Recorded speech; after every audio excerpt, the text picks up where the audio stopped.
जोहार खोट्ठा वाला लोका चैनल में आप लोग का स्वागत है। और आज हमारे बीच JBKSS के केंद्रीय सचिव प्रदीप महतो जी हैं। भैया को आज बहुत मुश्किल से पकड़े। आपका स्वागत है हमारे चैनल में। आपको भी हमारे तरफ से धन्यवाद और जोहार है।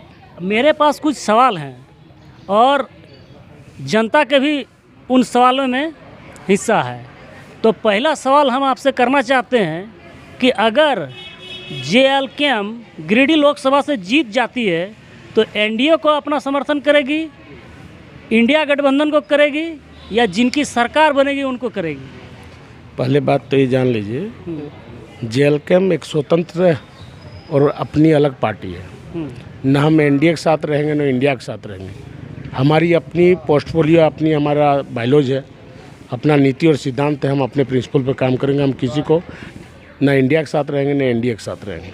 अगर आपको ऑफ़र आएंगे और वो आपकी विचारधारा उनसे अगर मिलेगी, उस परिस्थिति में आप जा सकते हैं उनके साथ? नहीं। हमारी जो ग्रीवांश है, पार्टी का जो बायोलॉजी कहता है कि हम स्थानीय नीति पे, नियोजन नीति पे, हमारी झारखंड की दशा और दिशा पे बात अगर वो हमारे एजेंडा को रखेंगे, जो हमारा बायोलॉजी है, अगर हमारे विचार से टैली करेंगे तो फिर पुनः उस पर उस समय सोचा जाएगा। लेकिन हम लोग किसी के साथ नहीं जाने वाले हैं। अभी हम लोग अपना स्वतंत्र JBKSS JLKM अपनी अलग पार्टी है, अपनी अलग पहचान है। हम लोग अपने अलग रहें। अगला सवाल है भैया आपसे, JLKM चुनाव जीतने के बाद सदन पे किन मुद्दों पर चर्चा करेगी? पहला मुद्दा है कि चूँकि जो आज तक हमारी हमेशा राष्ट्रीय पटल पे बात होती है राष्ट्रीय राजनीति की, पहली बार जयराम जी का मन है, जयराम जी का और पार्टी का बायोलॉजी है कि हम लोग झारखंडीयता की बात करेंगे। झारखंड की जितने मिनरल्स हैं, जितने सोर्स हैं, जितने रिसोर्स हैं, आज कोयला यहाँ, कोयला के डस्ट हम खाते हैं। आज घटनाएं दुर्घटनाएं सारे इस जगह पे होती हैं, बट इसका हेडक्वार्टर रांची में, क्यों नहीं धनबाद या बोकारो में? क्योंकि डस्ट यहाँ लोग खाते हैं, यहाँ की वेदना है, लोग विस्थापन की समस्या से यहाँ जूझ रहे हैं। कलकत्ता में 1 इंच ज़मीन नहीं गया है, वहाँ हेड ऑफिस क्यों? ये मुद्दा रहेंगे। हमारे बहुत से ऐसे रेल का ऐसा जोन है कि रेल का पूरा भूखंड रेवेन्यू देने वाला धनबाद, लेकिन रेलवे का उसका जो जिस जोन का हेड ऑफिस वो है हाजीपुर में। ऐसा क्यों? हम देते हैं ज़्यादा रेवेन्यू तो ऑफिस मेरे यहाँ होना चाहिए। इन मुद्दों को बात, ऐसे बातों को जो आज तक पटल में नहीं आए, उन बातों को हमारे पार्टी सुप्रीमो जयराम जी सदन में रखेंगे। अच्छा दादा, गिरिडीह लोकसभा क्षेत्र या पूरे झारखंड की बात करें तो ये कौन से मुद्दे हैं जो केंद्र सरकार के द्वारा हल हो सकते हैं?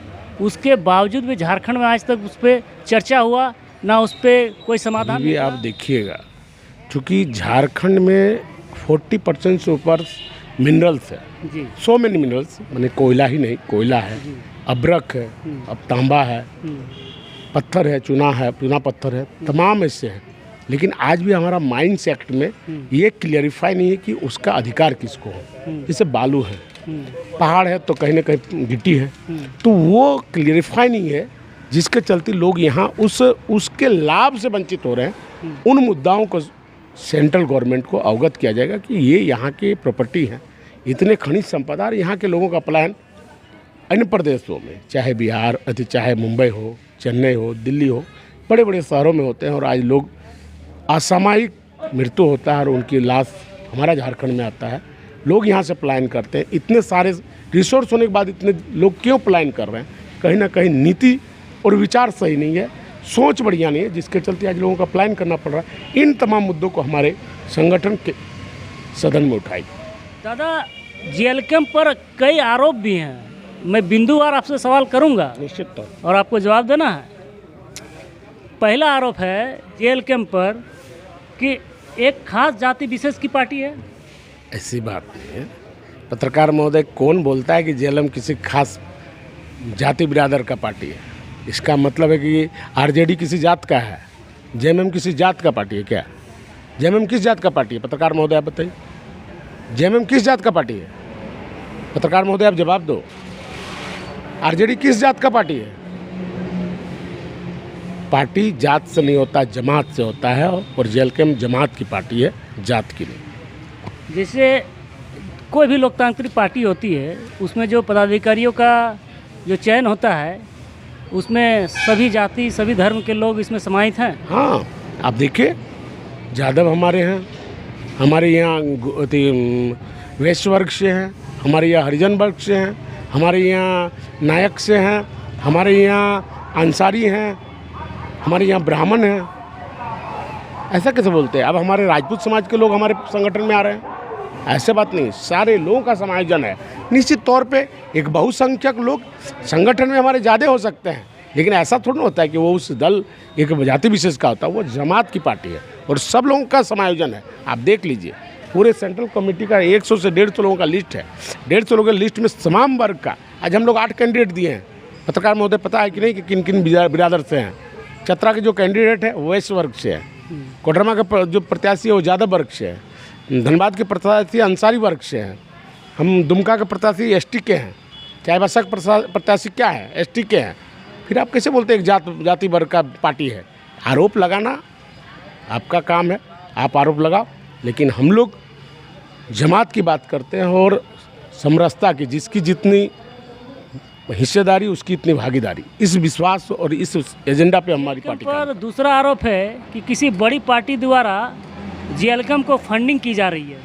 अरे बंधु, आप लोग को तो कई बार हमारे केंद्रीय अध्यक्ष ने लाइव दिखाया है कि पैसा कैसे आ रहे हैं। माताएं पैसा दे रही हैं, ऑटो वाले पैसा दे रहे हैं, टोटो वाले पैसा दे रहे हैं, एक गांव की गंगिया पैसा दे रही है अपनी गटरी खोल के, एक माँ जो 80 साल की है वो आपको पैसा दे रहा है, फिर भी फंडिंग कहाँ से आ रहा है? अजीब विडम्बना है। लाइव दिखा रहे हैं बॉस, कभी ऐसा थोड़ा कि छुपा चोरी है। अभी कल हुआ है तो बेरमो में, परसों लोगों ने अपना घर घर से झोली भर के दिए हैं। कल हम लोग किए बहरा कुदर में। ऐसे लोग हैं जो आके अपना स्वतः दिए हैं इन्वलप में कि दादा लीजिए पैसा हमको आप खर्च करने के लिए। पोस्टर हम लोग बना रहे हैं, पोस्टर में लोग स्वतः आके चंदा दे रहे हैं। ऐसी बात नहीं, ये सब विडम्बना है। ये राष्ट्रीय पार्टी के द्वारा एजेंडा बनाया जा रहा है, नैरेटिव सेट किया जा रहा है कि जयराम जी को बदनाम किया जाए, इस संगठन को झारखंड में उभरने नहीं दिया जाए, इसको अंडर एस्टिमेट किया जाए, क्योंकि एक पढ़ा लिखा लड़का, एक नौजवान लड़का, एक घर का, गांव का और अंतिम छोर का बच्चा कहीं ना कहीं चुनाव में आ रहा है, जो किसी को चुनौती दे रहा है, जिसको किसी बहुत से ऐसे पार्टी है जो आज कोई 100 साल की पार्टी है, कोई 200 साल की पार्टी है, उसका पेट में गुड़गुड़ हो रहा है। उन लोगों की ये नैरेटिव सेट किया गया, बट ऐसी कोई नैरेटिव नहीं है। आरोप है कि जेबीकेएसएस से जेएलकम पार्टी बनने के बाद जेबीकेएसएस से जेएलकम पार्टी बनने के बाद 1932 खतियान और भाषा का मुद्दा गायब हो गया, ये आरोप है। नहीं, हमारा पहला एजेंडा है मैनिफेस्टो में भैया कि 1932 या अंतिम सर्वे सेटलमेंट। ये हमारा एजेंडा लोकसभा में भी रहेगी, विधानसभा में रहेगी। आज भी हम चुनाव उसी आधार पर लड़ रहे हैं। हमारे 8 कैंडिडेट है, 8 कैंडिडेट का पर्चा से खतियानी आदमी है, हम किसी गैर को नहीं दिया है। देख लीजिए, पहला मैंने लागू प्रत्याशी के रूप में किए हैं। देखिए कहाँ के प्रत्याशी, वो ट्रक ड्राइवर का लड़का है अखलाक अंसारी, कहाँ का है? झारखंड के हैं। तो 32 हमने लागू किया ना। मनोज यादव कोडरमा के हैं। ऐसा नहीं है, हम लोग अपने चीज़ों को इम्प्लीमेंट कर रहे हैं। आपकी नज़र और नज़रिया को बदलना होगा पत्रकार बंधु, और उन लोगों को जो इन बात बोल रहे हैं उनके नज़रिया को आईवास करिए। अच्छा, अगला आरोप है, चौथा आरोप, जेएलकम द्वारा धनबाद लोकसभा से कमजोर प्रत्याशी को टिकट दिया गया है, ये आरोप है भैया। बड़ा हास्यास्पद लग रहा है। 2 राष्ट्रीय पार्टी इंडिया और एनडीए लड़ रही है, किसी ने दिया अल्पसंख्यक को सिर्फ वोट लेने के लिए टिका लिया है। नहीं दिया। जब एक छोटी पार्टी ने दिया तो आप आरोप लगा रहे, किसको हमने सपोर्ट किया? अगर सपोर्ट करता है, अगर मैं वहाँ सपोर्ट कर रहा हूँ, आप एनडीए के बारे में बोल रहे हैं ना, और यहाँ मैं हराऊंगा किसको? गिरिडीह में किसको हराऊंगा? एनडीए को। दोनों तो आपके टारगेट में है। तो फिर मैंने किसको लाभ दिया? अगर मैं यहाँ से एनडीए को जिताने का काम करूँगा धनबाद से, और यहाँ एनडीए को हराऊंगा, ये दोनों संभव है क्या? ये बात आपको पच रहा है क्या पत्रकार महोदय? आप अगर पत्रकारिता करते हैं तो चीज़ों को समझिए। नहीं, ये लोगों के सवाल थे भैया। मैंने बोला ना, मैंने तो ये बात बोला कि मैंने अखलाक अंसारी को दिया, इसमें बहुत लोगों का पेट में गुड़गुड़ी है। पूरे झारखंड में 14 लोकसभा सीट है, किसी राष्ट्रीय पार्टी ने दिया? मैं छोड़ो, बीजेपी हो, जेएमएम हो, कांग्रेस हो, आईएसयू हो, आरजेडी हो, किन्होंने दिया क्या? जेएलकम समरसता और सामाजिक इंजीनियरिंग पे काम कर रही है, सोशल इंजीनियरिंग, नेटवर्किंग पे, सोशल इंजीनियरिंग पे काम कर रही है, जिसके तहत वहाँ दिया गया अल्पसंख्यक चेहरा को। सभी जाति धर्म के लोगों की भागीदारी सुनिश्चित की जा यही रही है। बात है, वो लोग गलत प्रोपेगेंडा लगा रहे हैं। इस तरह की कोई हमारी यति नहीं है। और आप अखलाक को जो जितना इजी कर रहे हैं ना, आने वाला समय देखिएगा अखलाक धनबाद का लीडर होंगे और अल्पसंख्यक चेहरा रहेंगे, आपको देखिएगा आने वाले चुनाव के बाद।